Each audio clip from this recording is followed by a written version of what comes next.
During this week, when we celebrate Thanksgiving, it's worth pausing to name some of the things we're thankful for. Gratitude is just an important thing to express in its own right, both for our own well-being as well as for our need to acknowledge God's providence.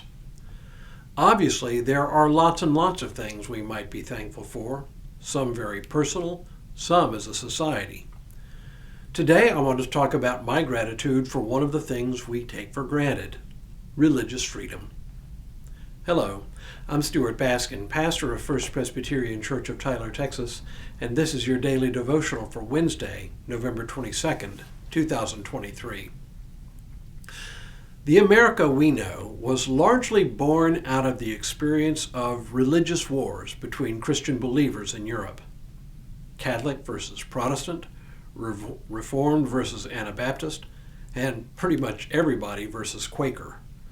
For over 1,000 years, most of Europe was part of the Holy Roman Empire and ruled by the Holy Roman Emperor.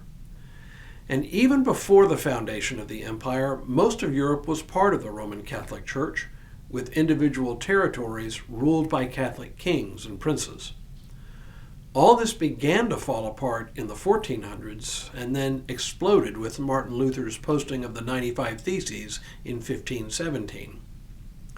Prior to the fragmenting of the Holy Roman Empire, kings and princes were expected not only to perform what we would think of as political duties, they were also expected to enforce church doctrine.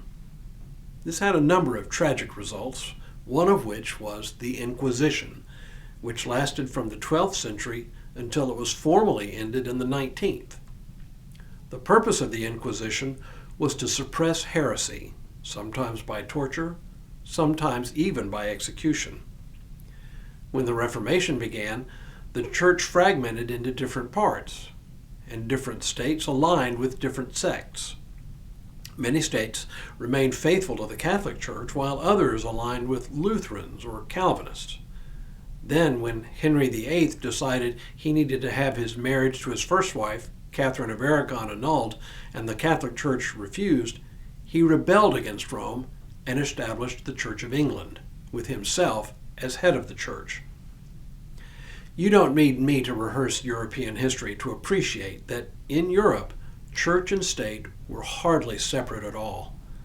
The state was expected to enforce religious doctrine with civil penalties.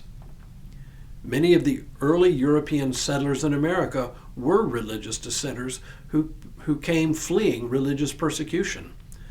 But even when they came, the only model they knew was an established church. Many of the early colonies, therefore, had established churches, just not one church over the entirety of colonial America. During the period of the American Revolution, people like Thomas Jefferson and others began promoting a radical new idea, that the state and the church should be separate from one another. The notion rested on a simple but powerful idea, that God alone is Lord over an individual's conscience.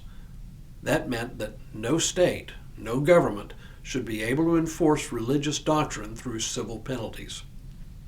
Jefferson famously wrote of the need for a, quote, wall of separation between church and state, end quote, a phrase he borrowed from Baptist theologian Roger Williams. Those who opposed such a separation believed one of the duties of government was to protect and defend the Christian faith. Our own Reformed confessions, for example, including the Scots Confession of 1560 and the Westminster Confession of 1647, reflect this understanding of the role of civil government. But after the horrors of religious wars and the persecutions of dissenters, this understanding of the proper role of civil government began to change. This is one of the things I am thankful for this time of year, that all people should be able to practice whatever form of religion they see fit, or to practice no religion at all, that civil government should not favor any particular form of religion or favor religion over non-religion in general, that organized religions should not be supported by any taxes, since that would inevitably require government to favor some forms of religion over others. There's a lot of debate these days about religious freedom, and There are those who, under the guise of religious freedom, want the freedom essentially to impose their particular brand of religion on others and to have civil government favor them.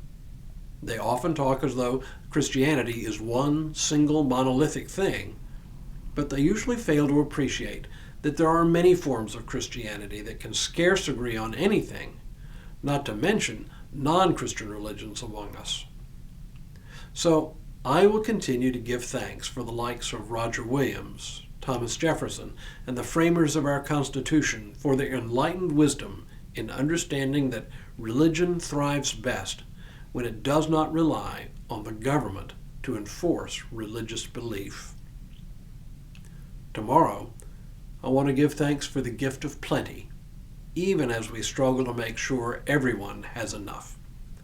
But for now, may God continue to bless you and keep you in all that you do this day and in all the days ahead.